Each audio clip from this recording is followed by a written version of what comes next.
Last episode में हमने देखा था नम जूहो अपने रूम पर वापस आ जाता है और जैसे ही वो गेट खोलकर देखता है तो उसके सामने चोई और मिन थे।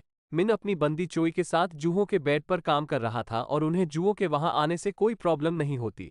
और जुओ के वहां आते ही मिन उसे बोलता है, अरे भाई कैसा है, 2 मिनट रुक, मैं काम खत्म करके आया। और जूहो उन्हें बोलता है, अरे यार तुम फिर से यहाँ आ गए, तुम्हें और कोई काम नहीं है क्या? और वो उन्हें इग्नोर करके वहां से दूसरे रूम में चला जाता है। वो जाने से पहले उन्हें बोलता है कि काम होने के बाद ये रूम को अच्छे से साफ कर देना। और काफी देर तक काम खत्म करने के बाद मिन अपनी बंदी चॉय को लेकर जूहो के पास आता है और जूहो से कैजुअल वे में पूछता है, तू कंफर्म तो है ना कि तुझे चॉय के साथ काम नहीं करना? और मिन की बात सुनने के बाद जूहो का रिएक्शन कुछ ऐसा होता है जो आप स्क्रीन पर देख ही सकते हैं। मिन अपनी बंदी के बारे में बोलता है कि ये इतनी सुंदर है कि इसे कौन ही मना कर सकता है। जूहो को उनकी बात हजम नहीं हो रही थी।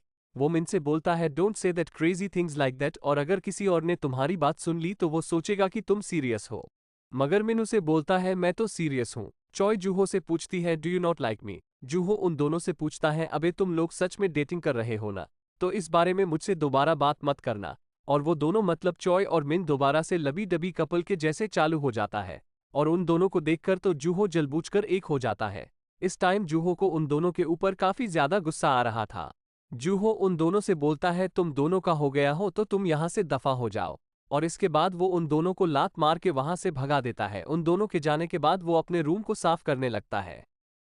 साथ में चोई और मिन के बारे में सोचता है कि वो दोनों अच्छे हैं मगर वो बच्चों वाली हरकत कर देते हैं।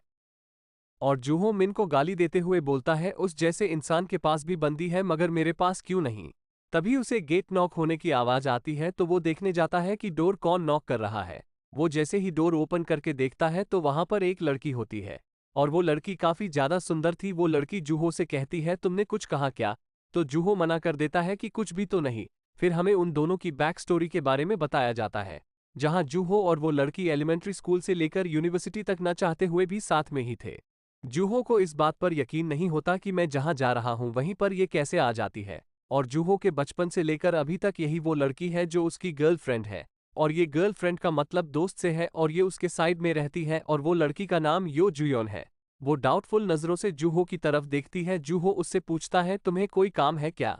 जुयो जूहो के रूम में पड़े उस बॉक्स और पेपर रोल की ओर इशारा करते हुए बोलती है, इस वजह से। और जब जूहो पीछे पलट के देखता है कि ये लड़की किस चीज के ऊपर इशारा कर रही है तो उसका चेहरा देखने लायक था। जुयो उससे बोलती है, तुम जो देख रहे हो उससे मुझे कोई प्रॉब्लम नहीं है, पर इसका जो साउंड है वो मेरे घर तक सुनाई दे रहा है। और ये सब बोलते हुए उसका चेहरा लाल हो गया था। और वो लड़की की ऐसी बात सुनकर जूहो समझ जाता है कि ये पक्का मेरे बारे में कुछ गलत सोच रही है। जूहो उसे काफी समझाने की कोशिश करता है कि नहीं, तुम जैसा सोच रही हो ऐसा कुछ भी नहीं है। ये सब बातें बोलते हुए जूहो का रिएक्शन काफी अजीब होता है। यो जुयोन उसे टीज करते हुए बोलती है, अगर ऐसा नहीं है तो तुम्हारे रूम से चेस्टनट्स की स्मेल क्यों आ रही है? इस टाइम जूहो काफी डरा हुआ था। साथ ही वो यो जुयोन को मना करता है कि ऐसा कुछ नहीं है। यो जुयोन कहती है, ये टाइम है ग्रेट डिटेक्टिव यो जुयोन के पता लगाने का कि तुमने ये काम कहाँ किया है, और अगर मैंने ये सही से पता लगा लिया तो तुम मुझे बनाना मिल्क पिलाओगे। जूहो अपने मन में सोचता है, ये सब उन दोनों बास्टर्ड की वजह से हुआ है और सही में यहाँ से स्मेल आ रही है। मुझे इस स्मेल का जल्दी से कुछ करना होगा, नहीं तो यो जुयोन इसका पता लगा लेंगी। जूहो उसे डिस्ट्रैक्ट करने की काफी कोशिश करता है मगर वो समझ जाती है कि जूहो मेरा ध्यान बांटने की कोशिश कर रहा है और ये स्मेल इस रूम से नहीं आ रही तो वो दूसरे रूम में चेक करने जाती है।